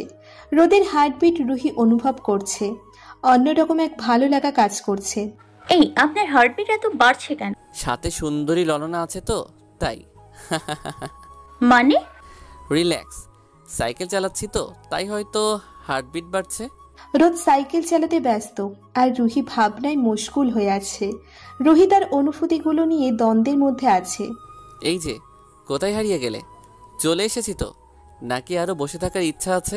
রুহি রোদের দিকে তাকালো। রোদ রুহির দিকে তাকিয়ে মুচকি হেসে সাইকেলের উপর থেকে একটা হাত সরিয়ে নিল আর রুহি সাইকেল থেকে উঠে দাঁড়ালো। রোদ গাছের সাথে সাইকেল লক করে হাঁটা শুরু করলো। রুহিও হাঁটছে। সমুদ্রের তীরে এসে দুজনে দাঁড়ালো। অনেকগুলো শিলা আছে এখানে। জোয়ারের সময় এগুলো ডুবে যায়। রুহি গিয়ে একটা শিলায় বসলো। রোদ রুহির পাশে বসলো। আকাশে গাংচিল উড়ছে। কিছুক্ষণ পর সূর্য ডুবে যাবে। সূর্য এক অন্য রূপ ধারণ করেছে। চারিদিকে বাতাস বইছে। রুহি মুগ্ধ নয়নে আকাশের দিকে তাকিয়ে গাংচিলের পাখা ঝাপটানো দেখছে। বাতাসে রুহির ওড়নার কিছু অংশ এসে রোদের মুখে পড়ছে, কিন্তু রোদ চোখ বন্ধ করে মুহূর্তটা অনুভব করায় ব্যস্ত। ওড়নাটা সরানোর কোনো ইচ্ছে নেই। বাতাসের সাহায্যে ওড়নাটা খেলছে কোনো এক চাতকের অনুভূতি নিয়ে। স্মৃতিমা আর নীল বিচ সাইডে খালি পায়ে হাঁটছে। স্মৃতিমা নীলের এক হাত জড়িয়ে কাঁধে মাথা রেখে হাঁটছে। নীলের আনইজি লাগছে। হাতটা সরিয়ে নিতে চাচ্ছে, কিন্তু কোনো এক ভালো লাগার অনুভূতি বাধা দিচ্ছে বারবার। 7টার পর ওরা আবার এসে পূর্ব আইল্যান্ডে এসে পৌঁছলো। আপু, তুমি ডাব খাও না, তবু আজ খেলে, তাহলে কাঁকড়া খাচ্ছ না কেন? তুই খাচ্ছিস, খা না। আমার পিছে পড়লি কেন? আমি মুড়ি খাবো। বলতে না বলতেই রোদ রুহির দিকে এক প্যাকেট মুড়ি এগিয়ে দিল। রুহি অবাক হয়ে রোদের দিকে তাকালো। নাও, তোমার মতো করেই বানানো হয়েছে, ঝাল ছাড়া, ঘুগনি নেই, মশলা বেশি, লেবু আছে। আপনি কিভাবে জানলেন আমি এভাবে মুড়ি খাই? বলবো না, নাও। আপনি যে কিছু করেননি তার কি নিশ্চয়তা আছে? রোদ কিছু না বলে নিজের প্যাকেট থেকে একটু মুড়ি খেয়ে রুহির দিকে প্যাকেটটা এগিয়ে দিল। রুহি প্যাকেটটা নিয়ে মুড়ি খাওয়া শুরু করলো। খাওয়া শেষে রোদ রুহিকে বলল, আমারটা খেতে চাও? আগে বললেই তো হতো, এত ঢং করার কি দরকার ছিল? কথাটা বলে একটা হাসি দিয়ে চলে গেল। এই একদম হাসবি না। স্মৃতিমার নীলও হেসে দিল। আজ পূর্ণিমা। পূর্ণিমার সময় চাঁদের আলোয় সেন্ট মার্টিন আরো সুন্দর হয়ে ওঠে, যেন কোনো শ্যামলা মেয়ের চোখে কাজল পরিয়ে দেওয়া হয়েছে। ইচ্ছে করছে রাতটা এখানেই কাটিয়ে দিতে, কিন্তু ইচ্ছেটা পূর্ণতা পেল না। সবাইকে ঢাকার উদ্দেশ্যে রওনা দিতে হবে। জাহাজ সমুদ্রের মাঝে চলে এসেছে। রুহি রেলিংয়ের পাশে দাঁড়িয়ে আকাশের দিকে তাকিয়ে আনমনে কি যেন ভাবছে। আজ আকাশে চাঁদের সাথে সোনায় সোহাগা হিসেবে তারা দেখা দিচ্ছে। অপরূপ সৌন্দর্য। হঠাৎ সমুদ্রের ঢেউয়ে জাহাজ কিছুটা অস্বাভাবিক হয়ে উঠল। রুহি ব্যালেন্স দাঁড়িয়ে পড়ে যেতে নিলে তখনই রোদ এসে রুহিকে কোমর জড়িয়ে ধরে নিল। রুহি ছাড়ুন বলে রোদকে একটা থাপ্পড় দিয়ে বসলো। আপু, এটা করার কি খুব দরকার ছিল? উনি তো তোমার ভালোর জন্য এমনটা করলো। রুহি এসে স্মৃতিমাকে জড়িয়ে কান্না করে দিল। স্মৃতিমা আর নীল অবাক হয়ে একে অপরের দিকে তাকিয়ে আছে, আর এদিকে রোদ অন্যদিকে চলে গিয়ে রেলিং ধরে দাঁড়িয়ে আছে আর রাগ করার পরিবর্তে হাসছে। হয়তো রুহির অনুভূতিটা বুঝতে পেরেছে। রাত 11টার দিকে জাহাজ টেকনাফ পৌঁছালো। টেকনাফ থেকে আবার বাসে উঠল সবাই। রোদ গিয়ে নীলের পাশে বসলো। স্মৃতিমাকে রুহির কাছে পাঠিয়ে দিল। রুহির ভিতর অস্থিরতা কাজ করছে। সরি বলতে চাচ্ছে, কিন্তু বলতে পারছে না। সকাল 6টার পর বাস ঢাকা পৌঁছালো। 7টায় রুহি আর স্মৃতিমা বাসায় পৌঁছালো। সেন্ট মার্টিন কেমন লাগলো তোর? ভালো। তোর আবার কি হলো? কিছু না, ক্লান্ত লাগছে। এই কুটনি বুড়ি, রুমে আয়। রুহি রুমে চলে গেল। পিছে পিছে স্মৃতিমা গেল। আব্বু আম্মুকে কিছু বলবি না, কথাটা যেন মনে থাকে বলে ফ্রেশ হতে চলে গেল। পরের দিন রুহি আর নীল ক্লাসরুমে বসে আছে। ক্লাসে টিচার ঢুকলো, কিন্তু অন্য টিচার। এই নীল, অন্য টিচার কেন? আমাদের ক্লাস তো এই টিচারই নেন, কিছুদিনের জন্য ছুটিতে ছিলেন। কিছুদিনের জন্য ছুটিতে ছিলেন আর তার পরিবর্তে রোজ স্যার ক্লাস নিত। আসার সময় রোজ স্যারের সাথে দেখা হলো। উনি নাকি চাকরি ছেড়ে দিয়েছে। রুহির ব্যাপারটা ভালো লাগলো না, ক্লাস করে বাসায় চলে গেল। কিছুদিন যাবৎ রুহির কেমন যেন হয়ে গেছে। বেশিরভাগ সময় একা থাকে। রুহি নিজেও বুঝতে পারছে না আসলে রুহি কি চায়। মা বলো। এই শাড়িটা পরে নে। কেন? আমি এখন শাড়ি পরবো কেন? তোকে পাত্রপক্ষ দেখতে এলো, তোর বাবার বন্ধুর ছেলে। আমি বিয়ে করব না মা। বিয়ে তোমাকে করতেই হবে, আর আমি তোমার কাছে অনুমতি চাইনি। আমার সিদ্ধান্ত জানিয়েছি। আপু। আর কোনো কথা হবে না। কিছুক্ষণ পর পাত্রপক্ষ আসলো। রুহিকে তাদের সামনে বসানো হয়েছে। কথা বলতে বলতে একটা ছেলে এসে ড্রয়িং রুমে প্রবেশ করলো। সাদা পাঞ্জাবি পরা, দেখতে বেশ সুদর্শন। এই তো রোদ এসে গেছে। রোদ নামটা শুনে রুহি অবাক হয়ে ছেলেটার দিকে তাকালো। রুহি রোদের দিকে তাকিয়ে আছে। রোদ এসে মিসেস জাহানারার পাশে বসলো।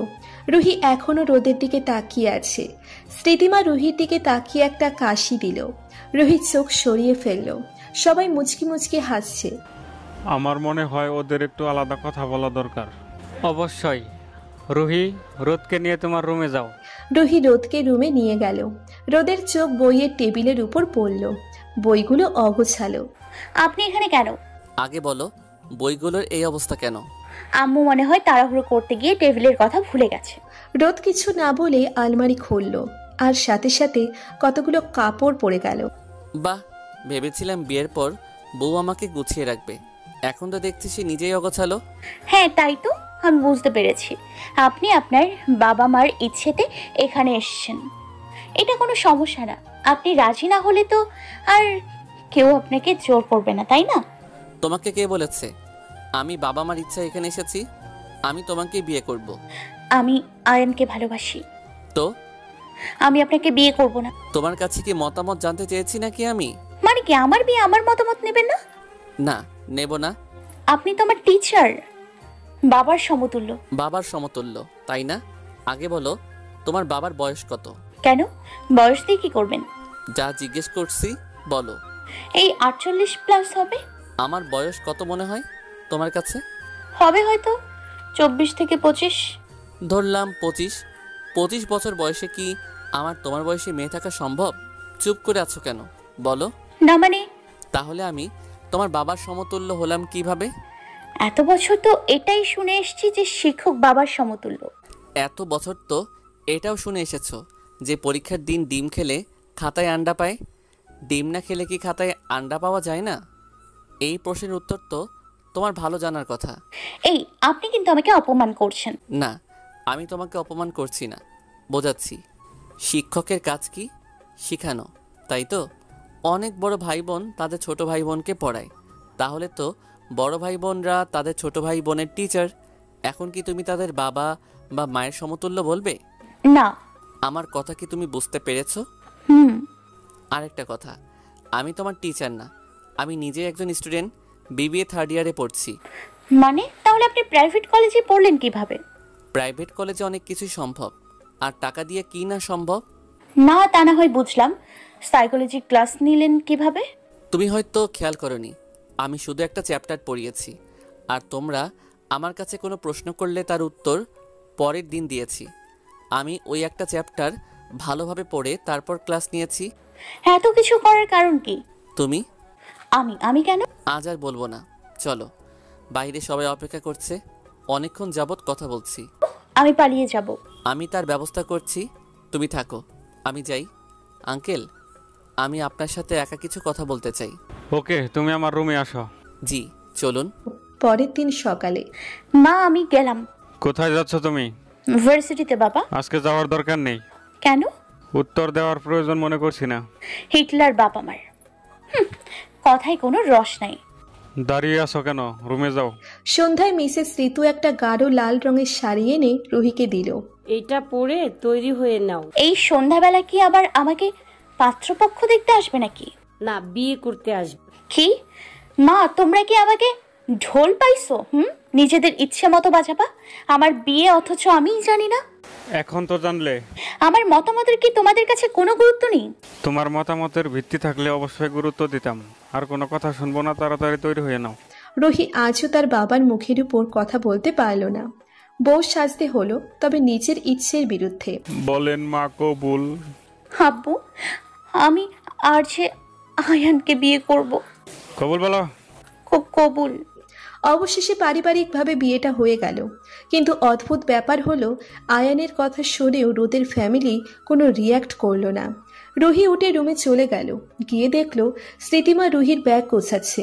রুহির পিছনে মিসেস ঋতু আসলো। এগুলো কি মা? বাহ, ভালো তো। দাঁড়িয়ে আছো কেন? ঘাড় ধাক্কা দিয়ে বের করে দিলেই তো পারো। কথাটা বলেই রুহি বাসা থেকে বেরিয়ে রোদের গাড়িতে গিয়ে বসলো। রুহিকে বেরিয়ে যেতে দেখে রোদের ফ্যামিলি এসে অন্য গাড়িতে বসলো। কিছুক্ষণ পর রোদ এসে গাড়িতে রুহির পাশে বসলো। গাড়ি রোদের বাসার উদ্দেশ্যে রওনা দিল। বাসায় পৌঁছানোর পর রোদের বোন রুহিকে রোদের রুমে রেখে আসলো। কিছুক্ষণ পর রোদ রুমে প্রবেশ করে দেখলো রুহি নেই। ভাবলো হয়তো ব্যালকনিতে আছে। ব্যালকনিতে গিয়ে দেখে রেলিংয়ের সাথে সারি বাঁধা।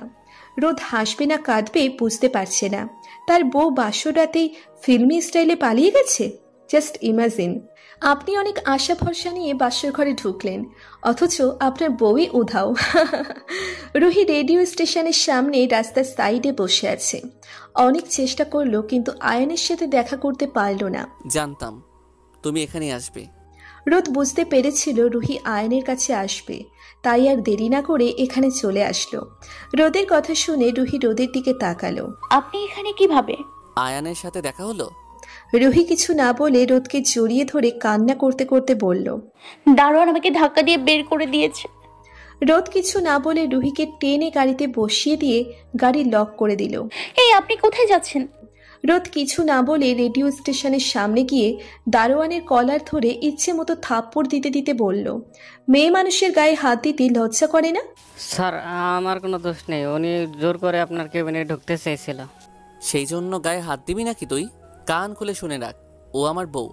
ও আবার আসলে ওকে সত্যিটা বলবি না, কিন্তু একটা কথা মাথায় রাখবি, ওর যেন কোনো রকম অসম্মান না হয়। রোদ গিয়ে গাড়িতে বসলো। আমি আপনার সাথে যাব না। রোদ কিছু না বলে রুহিকে হাত ধরে গাড়ি থেকে নামিয়ে দিয়ে গাড়িতে উঠে বসে রইল, কিন্তু গাড়ি স্টার্ট দিল না। রুহি রাস্তার পাশে দাঁড়িয়ে আছে। রাত অনেক হয়েছে, মানুষ প্রায় নেই বললেই চলে। রুহি দেখলো কতগুলো ছেলে আসছে। হাঁটার স্টাইল দেখে খুব ভালোভাবেই বোঝা যাচ্ছে সবগুলো নেশাগ্রস্ত। রুহি আর কোনো রিস্ক নিল না, গাড়িতে উঠে বসলো। আমাকে আমার বাসায় নামিয়ে দিলেই হবে। রোদ কিছু না বলে গাড়ি স্টার্ট দিল। কি ব্যাপার, আপনি আপনার বাসার রাস্তায় যাচ্ছেন কেন? আমার বাড়ি আর তোমার বাড়ির মধ্যে পার্থক্য কি? আমার বাড়ি মানে আমার বাড়ি, আপনার বাড়ি মানে আপনার বাড়ি। তুমি আমার বউ, সুতরাং তোমার বাড়ি মানে আমার বাড়ি, আমার বাড়ি মানে তোমার বাড়ি। আমি আপনাকে স্বামী মানি না, আমাকে জোর করে বিয়ে দেওয়া হয়েছে। তুমি ছোট বাচ্চা নাকি? তোমাকে জোর করলো আর তুমি বাধা দিতে পারলে না, নাকি দিতে চাওনি? রুহি চুপ করে আছে। সত্যিই তো, রুহি বাধা দিলে তো আর কেউ ওকে বিয়ে দিতে পারতো না। নাকি তুমি আমাকে ভালোবাসো? আপনার মাথা খারাপ হয়ে গেছে। তাই নাকি? আমার তো মনে হয় তোমার মাথাটা খারাপ হয়ে গেছে। নামো, চলে এসেছি। আমি যাব না। চুপচাপ নামো, নইলে থাপ্পড় খাবা কিন্তু। রুহির প্রথম দিনের থাপ্পড়ের কথা মনে পড়ে গেল, তাই চুপচাপ গাড়ি থেকে নেমে পড়ল। রোদ একটু হেসে গাড়ি থেকে নেমে হাঁটা শুরু করলো। পেছনে ফিরে দেখলো রুহি দাঁড়িয়ে আছে, আসছে না। আসবে নাকি কোলে করে নিয়ে আসবো? এই কথা শুনে রুহি আর কিছু না বলে রোদের পিছু পিছু হাঁটতে শুরু করলো। রোদ বাড়ির ভিতরে না গিয়ে বাড়ির পশ্চিম পাশে চলে গেল, যে পাশে রোদের রুমের ব্যালকনি। এখানে আসলেন কেন? ফিল্মি স্টাইলে পালিয়েছ, এখন এভাবেই রুমে ঢুকবে? গেট দিয়ে ঢুকলে সবাই নানা ধরনের প্রশ্ন করবে। আর এভাবে নামার ওঠা কি এক নাকি? আমি এভাবে উঠতে পারবো না। রোদ একটা মই এনে ব্যালকনির সাথে ঠেকালো। নাও, এবার উঠো। রুহি কথা না বাড়িয়ে কোনো রকমের শাড়ি পেঁচিয়ে মই দিয়ে ব্যালকনিতে উঠল। তারপর রোদ উঠল। কি এবার শিক্ষা হয়েছে তো? রুহি মুখ ভেঙচিয়ে রুমের ভেতর ঢুকে বিছানায় শুয়ে পড়ল। তুমি এই কাপড় নিয়ে রাস্তায় বসেছিলে, না পাল্টিয়েই বিছানায় শুয়ে পড়লে কেন? তুমি তো আস্ত খাটাস। আপনি খাটাস। রোদ কিছু না বলে হাত ধরে রুহিকে খাট থেকে নামিয়ে দিল। চুপচাপ কাপড় পাল্টি আসো, নইলে বিছানায় জায়গা পাবা না কিন্তু। কিছুক্ষণ আগে তো ভালোই ডায়লগ দিচ্ছিলেন, আমি আপনার বউ, সুতরাং আপনার বাড়ি আমার বাড়ি। এখন তো আসল রূপ দেখিয়ে দিলেন। তাহলে তুমি মানছো তো যে তুমি আমার বউ? রুহি কিছু না বলে কাপড় নিয়ে ওয়াশরুমে চলে গেল। রুহি ওয়াশরুম থেকে বেরিয়ে দেখে রোদ সোফায় শুয়ে আছে। রোদ ইচ্ছে করেই সোফায় শুয়েছে। এখন রুহির সাথে বিছানায় শোয়ার জন্য জোর করলে রুহি ভুল কিছু ভাবতে পারে, তাই এরকম করলো রোদ। আপনি এত ভালো, আগে জানতাম না তো। চুপচাপ ঘুমাও, নইলে খারাপ হতে কিন্তু বেশি সময় লাগবে না। না ঠিক আছে। লক্ষ্মী মেয়ের মতো ঘুমিয়ে পড়ো। সকালে রুহি ঘুম থেকে উঠে দেখলো রোদ পাশে বসে আছে আর মুচকি হাসছে। কি ব্যাপার, আপনি হাসছেন কেন? ঘুমন্ত পরীকে দেখছিলাম তো, তাই। বেশি করে হেসে নেন। আজকে থেকে আমি আপনার ফ্যামিলির সাথে এমন ব্যবহার করব যে আপনি নিজে আমাকে বাড়ি নিয়ে দিয়ে আসবেন। পারবে না, আমার ফ্যামিলির সাথে তুমি খারাপ আচরণ করতে পারবে না, এটা আমার বিশ্বাস। আপনার এই বিশ্বাস থাকবে না। আচ্ছা বাজি, যদি না পারো তাহলে 1 সপ্তাহ আমি যা বলবো তাই করবে। আচ্ছা দেখা যাবে। রুহি ফ্রেশ হয়ে ডাইনিং টেবিলে গিয়ে ইচ্ছে করে একটা গ্লাস মাটিতে ছুঁড়ে ফেললো। গ্লাস ভাঙতে দেখে রোদের মা ছুটে রুহির কাছে চলে আসলো। তোমার কিছু হয়নি তো? দেখি পা দেখি। রুহি অবাক হয়ে তাকিয়ে আছে। মিসেস জাহানারা দেখলো রুহি ইচ্ছে করে গ্লাস ভাঙলো, অথচ রাগ করার পরিবর্তে এরকম আচরণ করছে। ব্যাপারটা অদ্ভুত। জানি তোমার এখন বিয়েটা মানতে অসুবিধা হচ্ছে, কিন্তু একদিন তুমি এই সম্পর্কটা ঠিকই মানবে। কথাটা মিলিয়ে নিও। আজ রুহি আর রোদের বৌভাতের আয়োজন চলছে। বিয়েতে তেমন কাউকে জানানো হয়নি, তাই বৌভাতটা বড় করে করা। রুহিকে আজ অনেক সুন্দর করে সাজানো হয়েছে, ঠিক যেন আকাশ থেকে কোনো পরী নেমে এসেছে পৃথিবীতে। রুহিকে এনে রোদের পাশে বসানো হলো। রোদ রুহিকে দেখে চোখ ফেরাতে পারছিল না। এই যে এমন হাঁ করে কি দেখছেন? চোখের পলক ফেলে লজ্জা পেয়ে বললাম, আমার বউকে দেখছি, তাতে কার কি? যত সব। হ্যাঁ পাগলি একটা। এই হাসবেন না বলে দিলাম। ঠিক আছে। আপু, রোহিত স্মৃতিমাকে দেখে রাগ ভুলে ওকে জড়িয়ে ধরলো। স্মৃতিমা বোন আমার, তুই এসছিস? আর আম্মু আব্বু কই? এই যে আসছে। দৌড়ে গিয়ে বললাম, আব্বু আমি আয়ানকে বিয়ে করব। চুপ করো, তোমার বিয়ে হয়ে গেছে, এখনো ছেলে মানুষই যায়নি। আব্বু এই বলে রাগ করে নিজের জায়গায় গিয়ে বসে পড়লো। এই আপু, আজ তোর বৌভাত, এইভাবে মন খারাপ করে থাকবি তুই? এই কুটনি বুড়ি, চুপ থাক তুই। আপু এটা কিন্তু ঠিক না। শোন না একটা কথা। কি কথা বল? আপু, আমি আর নীল একে অন্যকে ভালোবাসি, প্লিজ তুমি আমাদের হেল্প করো। কি? কুটনি বুড়ি পিচ্ছি মেয়ে, নাক টিপলে দুধ বের হয় না, তুই ভালোবাসা বুঝিস? আমি বুঝি না নাকি তুমি বুঝো না? কি বললি তুই? আমি বুঝি না? তাহলে রোদ ভাইয়ের ভালোবাসা কেন বুঝলে না? ভাইয়া তোমাকে অনেক ভালোবাসে। বাদ দিবি এইগুলা? আচ্ছা যাও, বাদ দিলাম। আমার একটা হেল্প করবি? কি হেল্প বলো আপু? আমি আয়নের সাথে দেখা করব, তুই একটু হেল্প কর না প্লিজ। না না আপু, আমি পারবো না। ঠিক আছে, লাগবে না, যা এখান থেকে। স্মৃতিমা চলে গেল। রোদ পিছনে দাঁড়িয়ে সব শুনছিল। I can help you. আপনার হেল্প আমার দরকার নেই। ভেবে বললে তো? জি ভেবেই বলছি। ওকে, অ্যাজ ইউর খোয়াইশ। বৌভাত শেষ, অতিথিরা সবাই চলে গেছে। রুহি রোদের রুমে বসে আছে। রোদ রুমে আসতেই, শুনছেন? কি ব্যাপার, কিছু বলবে নাকি? আমাকে আয়নের সাথে দেখা করিয়ে দিন। কি যেন বলছিলে? হেল্প লাগবে না তাই না? সরি। পারো তো ওই একটা সরি বলতে। ওকে, ভেবে দেখবো। ভেবে দেখবো মানে? কুল কুল, ওকে মিট করিয়ে দেওয়ার ব্যবস্থা করে দেব, বাট একটা শর্তে। কি শর্ত? আমার সাথে লং ড্রাইভে যেতে হবে। এটা আপনার শর্ত? রুহির লং ড্রাইভ অনেক পছন্দের, তাই শর্ত মেনে নিল। রোদ জানে রুহির কি পছন্দ অপছন্দ। রোদ গাড়ি ড্রাইভ করছে আর পাশে বসে রুহির দিকে বারবার মিটিমিটি করে তাকাচ্ছে। এদিক ওদিক কি দেখেন, ঠিক করে গাড়ি চালা। হঠাৎ জুড়ে গাড়ি ড্রাইভ করাতে রুহি ব্যালেন্স রাখতে না পেরে রোদের খুব কাছে চলে এলো। এতটা কাছে রুহিকে পেয়ে রোদ নিজেকে সামলাতে পারছিল না। নিজের অজান্তে রুহিকে কিস করতে শুরু করে। রুহি রোদকে ধাক্কা দিয়ে বলল, কি হচ্ছে কি, নিজে সামলে নিন। রোদ কি বলবে বুঝতে পারছিল না। মাথা নিচু করে মুচকে হাসি দিল। রুহি আর কিছু বলল না। মনে মনে ভাবছে আয়ান জানতে পারলে কি মনে করবে রুহিকে। এই যে ম্যাডাম, কোথায় হারিয়ে গেলেন? আমার মনে হয় না আর যে আয়ান এটা নিয়ে মাইন্ড করবে। আপনি জানলেন কি করে? আমি কি ভাবছি, ম্যাজিক জানেন নাকি? মনে মনে বললাম। সবকিছু এখন না জানলেও চলবে, এবার নামো। হাতটা বাড়িয়ে দিলাম। রুহি না চাইতেই কেন সে হাতটা ধরে গাড়ি থেকে নামলো। চোখটা সামনের দিকে যেতেই দেখলো একটা খোলা মাটির মাঝে দাঁড়িয়ে আছে তারা। চারিদিকে হাজারো ক্যান্ডেল জ্বলছে। পুরো জায়গাটা যেন লাল গোলাপে ভরে আছে। আকাশে হাজার হাজার লাল, নীল, হলুদ, সবুজ ফানুস উড়ছে, তার সাথে মিটিমিটি জোনাকি জ্বলছে। আকাশের তারাগুলোও যেন আজ তাদের জন্য আরো উজ্জ্বল হয়ে জ্বলছে। সবকিছু মিলিয়ে যেন অন্য এক দুনিয়ায় আছে তারা। রুহির সামনে হাঁটু গেড়ে বসে বললাম, I love you Ruhi, I really love you. Ruhi অবাক চোখে কিছুক্ষণ রোদের দিকে তাকিয়ে রইল। কি বলবে বুঝতে পারছিল না, আর হঠাৎ করে বলে উঠল, আমি বাসায় যাব। এই ধরনের কথার জন্য রোদ প্রস্তুত ছিল না, তাই কিছুটা রেগেই বলল, হ্যাঁ তো যাও না, মানা করছে কে? রুহি বুঝতে পেরেছে রোদ রেগে গেছে, তাই কিছু না বলে চুপচাপ গাড়িতে এসে বসে পড়ল। ঠিক 10 মিনিট পর রোদ নিজেকে সামলে নিয়ে সেই গাড়ি ড্রাইভ করা শুরু করলো। পুরো রাস্তায় একটা কথাও বলল না। পরদিন সকালবেলা রোদ অফিসে চলে গেল। আস্তে আস্তে রাত 8টা বেজে গেল। সারা দিন রুহি রোদকে খুব মিস করেছে। যে মেয়ে সারাদিন আয়ান করত, সে এখন রোদকে এত মিস করছে, এটা সে নিজেই মেনে নিতে পারছে না। এটা নাও। কি এটা? দেখো কি। রুহি দেখলো অফ হোয়াইট আর ব্ল্যাক কালারের একটা শাড়ি, সাথে ম্যাচিং স্টোনের জুয়েলারি, ঠিক যেমনটা রুহির পছন্দ। পছন্দ হয়েছে? হ্যাঁ, অনেক পছন্দ হয়েছে। আপনি আমার সব পছন্দ জানেন কিভাবে? ম্যাজিক। এভাবে রোদের ছোটখাটো বিষয়ে অনেক কেয়ার, তার সব অজানাকে জানা।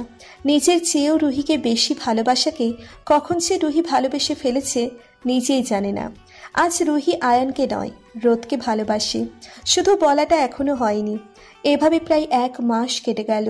রুহি রোদের পরিবারের সাথে খারাপ আচরণ করতে চেয়েও পারল না, কারণ তারা রুহির সাথে এতটা আপনের মতো আচরণ করেছে যে রুহি পারেনি তাদের সাথে পরের মতো আচরণ করতে। আজ রুহি রোদকে বলবে তার ভালোবাসার কথা। এতদিনে রুহিও বুঝে গেছে ভালোবাসার ক্রাশ এক না। আগে রোদের জন্য যে ক্ষুদ্র ক্ষুদ্র অনুভূতি ছিল, এখন রোদের সাথে থাকতে থাকতে সেই অনুভূতিগুলো ভালোবাসায় রূপ নিয়েছে। আজ রুহি নিজেকে রোদের পছন্দের মতো করে সাজিয়ে নিল, রোদের দেওয়া সেই শাড়ি আর জুয়েলারিতে। কিন্তু রোদের মাথায় অন্য প্ল্যান ঘুরছে। রাত 2টোয় রোদ বাসায় ফিরল। আপনি এত রাত পর্যন্ত বাসার বাইরে কি করেন? অনেক দিন ধরে দেখছি আপনি রাত 2টার পর বাসায় ফেরেন। তা দিয়ে তোমার কি দরকার? তুমি নিজেকে আমার বউ ভাবছো নাকি? রুহি আর কিছু না বলে বিছানার একপাশে শুয়ে পড়ল। রোদ সোফায় শুয়ে পড়ল আর অবাক চোখে রুহির দিকে অপলক হয়ে তাকিয়ে রইল। রুহিকে আজ পরীর মতো লাগছে। ভাগ্যিস টানা নেই বলেই নিজে নিজেই হেসে দিল। আপনি বিছানায় শুতে পারেন, আমার কোনো আপত্তি নেই। প্রয়োজন নেই। সরি রুহি, যা করছি তোমার ভালোর জন্যই করছি, মনে মনে বললাম। রুহির যা কিছু বলার ছিল কিছুই আর বলা হলো না। 2-3 দিন যাবৎ রোদের আচরণ রুহির কাছে খুব অদ্ভুত লাগছে। সকালে রুহি ঘুম থেকে উঠে দেখে রোদ নেই, আর বিছানার উপর কিছু কাগজ রাখা। রুহি কাগজগুলো হাতে নিয়ে দেখল রোদের সাইন করা ডিভোর্স পেপার, আর সাথে একটা চিঠি। রুহি চিঠিটা পড়ল। চিঠিতে লেখা, তুমি তো আমাকে ভালোবাসো না, তাই তোমাকে আর আটকে রাখবো না, মুক্ত করে দিলাম তোমায়। আমি সুইজারল্যান্ড চলে যাচ্ছি, ভালো থেকো আয়নের সাথে। সারা দিন রুহি রুম থেকে বের হলো না। নিজের উপর প্রচুর রাগ হচ্ছে। রাতে ঘড়ির দিকে তাকিয়ে রুহি কি যেন ভেবে বাসা থেকে বের হলো। রেডিও স্টেশনে পিয়ন আয়নের কেবিনে নক করলো। আসুন। স্যার, সেই ম্যাডাম আবার আসছেন, কি করব? ভিতরে পাঠিয়ে দেন। রুহি কেবিনের ভিতরে ঢুকেই ডেস্কের উপরে ডিভোর্স পেপার ছুঁড়ে মারল। আয়ান দেয়ালের উপর মুখ রেখে বসে আছে। 3 বছর যাবৎ আপনার পেছনে পড়ে আছি। আপনার সাথে কতদিন দেখা করতে এসেছি, তখন তো ফেরত পাঠিয়ে দিয়েছিলেন। আজ দেখা করার জন্য রাজি হলেন কেন? আপনার জন্য, শুধুমাত্র আপনার জন্য আমার স্বামী আমাকে ডিভোর্স দিয়ে চলে গেছে। আমার রোদকে চাই, আপনার জন্য এগুলো হয়েছে। অনেক তো রেডিওতে মহাপুরুষ হওয়ার ভং ধরেন, আজ নিজেকে প্রমাণ করুন। আমার স্বামীকে যেভাবে পারেন ফিরিয়ে আনেন। অবশ্য আমারই ভুল, আমার বোঝা উচিত ছিল ক্রাশি আর ভালোবাসাই দুটো এক না। রাইট বলেই রুহির দিকে ফিরলাম। আপনি? আমি। আয়ান রুহির হাত ধরে অন্য রুমে নিয়ে গেল। তারপর অনিয়ারে কথা বলার জন্য বসলো। রুহিকে পাশে বসিয়ে দিল। হ্যালো লিসেনার্স, কেমন আছেন সবাই? আশা করি ভালো আছেন। তো আর যে আয়ন আছি আপনাদের সাথে। সময় এখন রাত 11টা বেজে 8 মিনিট। দেরি করার জন্য দুঃখিত। আজ আর কোনো আড্ডা হবে না, আজ গল্প হবে। আপনারা অনেক সময় আমার কাছ থেকে অনেক কিছু জানতে চেয়েছেন, আর আমি সব সময় বলে এসেছি সময় মতো জানাবো। আজ সেই সময় হয়ে গেছে। আজকে আমি আপনাদের সাথে আমার জীবনের একটা অংশ শেয়ার করব। আমি আরজে আয়ান। এটা ছাড়াও আমার আরেকটা নাম আছে। আমার আসল নাম ইসাক আহমেদ রোদ। আমি যখন ক্লাস 8-এ পড়তাম তখন আমার এক বেস্ট ফ্রেন্ড ছিল, নাম রুহি। তখন আমি বেশ মোটা ছিলাম, তাই রুহি আমাকে মোটু বলে ডাকতো। রুহি শুধু আমার বন্ধুই ছিল না, আমার অন্যরকম অনুভূতি ছিল, আমার প্রথম এবং শেষ ভালোবাসা। ক্লাস 9-এ উঠে একদিন সাহস করে প্রপোজ করে বসলাম। রুহি না করে দিল। ওর নাটা স্বাভাবিকভাবে নিতে পারলাম না। মনের ভিতরে গেঁথে গিয়েছিল হয়তো আমি মোটা, দেখতে সুদর্শন না, তাই রুহি না করে দিয়েছে। সেই এলাকায় আর থাকলাম না। আব্বুকে বলে অন্য এলাকায় চলে আসলাম। আমার আব্বু আমার বন্ধুর মতো, সব কিছু শেয়ার করি তার সাথে। আব্বু আমার কষ্টটা বুঝতে পেরেছিল, তাই আমার কথা রেখেছিল। তারপর নিয়মিত ডায়েট কন্ট্রোল করলাম, জিমে গেলাম বডি ফিটনেসের জন্য। আস্তে আস্তে সেই রোদ পরিবর্তন হয়ে গেল। রোদ আরজে আয়ান হলো, কিন্তু সেই যে অনুভূতি তা ছিল অপরিবর্তন। ভাগ্যের পরিহাস বলবো নাকি ষড়যন্ত্র জানি না। সেই রুহি আবার আমার জীবনে ফিরে আসলো, কিন্তু আমি ছিলাম তার জন্য আরজে আয়ান, তার ক্রাশ। আমি চাইলেই রুহিকে আমার করে নিতে পারতাম, কিন্তু আমি চাইনি আমার ভালোবাসা আমাকে ক্ষণস্থায়ী মোহ এর জন্য আমার জীবনে থাকুক। তাই আমার পরিচয় লুকিয়ে রুহিকে বিয়ে করলাম। এখন রুহি বুঝে গেছে ভালোবাসা আর ক্রাশ এক না। আমার ভালোবাসা আজ শুধুই আমার, কোনো ক্রাশ এসে ভাগ বসাবে না। হাজার না, আগামী দিন কথা হবে। বাকি সময়টুকু আরজে ফারহান আপনাদের সাথে আড্ডা দিবে। সবাই ভালো থাকবে। রুহি আর রোদ রাস্তার পাশ দিয়ে হাঁটছে। কি গো বউ, এখনো চুপ করে থাকবা? বান্দর কুত্তা হারামি, তুই আমার জীবনটা জি বাংলা সিরিয়াল বানাই দিছস। ভালোভাবে বুঝাইয়া বলা যেত না এটা আমাকে? যেত, কিন্তু বুঝিয়ে বললে কি তুমি সত্যি বুঝতা? না, আগে মনে হতো তুমি দেখতে সুন্দর ছিলে না, তাই আমি না করেছিলাম। এখন তা মনে হয় না। না, কারণ আমি তোমার চিঠিটা পড়েছিলাম, যেটা তুমি সাগরে ভাসিয়ে দিতে চেয়েছিলে, যার জন্য আমার ধারণা পাল্টে গিয়েছিল। চিঠিটাতে লেখা ছিল রুহি তার ফ্রেন্ড মোটুকে খুব মিস করছে। সেদিন মোটুকে না বলেছিল কারণ রুহি মোটুকে খুব ভালো বন্ধু ভাবত, অন্য কিচ্ছু না। আর আমার টিচার সেজে কেন আসছিল? অজানা টানে। রুহি চুপ করে হাঁটছে, ঠান্ডা লাগছে। তাড়াহুড়ো করতে গিয়ে চাদরও আনা হয়নি। রোদের গায়ে একটা চাদর ছিল। রোদ গা থেকে অর্ধেক চাদর রুহির গায়ে দিয়ে রুহির কাঁধে হাত দিয়ে হাঁটছে। রুহি মাথাটা রোদের কাঁধে রাখল। ল্যাম্পপোস্টের মৃদু আলোতে গন্তব্যহীন পথে হেঁটে চলেছে দুজন সুখী মানুষ, যাদের জন্য অপেক্ষা করছে এক সুন্দর ভবিষ্যৎ। ভালো থাকবেন সবাই। আর নতুন নতুন ভালোবাসার গল্প পেতে আমাদের চ্যানেলটি সাবস্ক্রাইব করুন। ধন্যবাদ।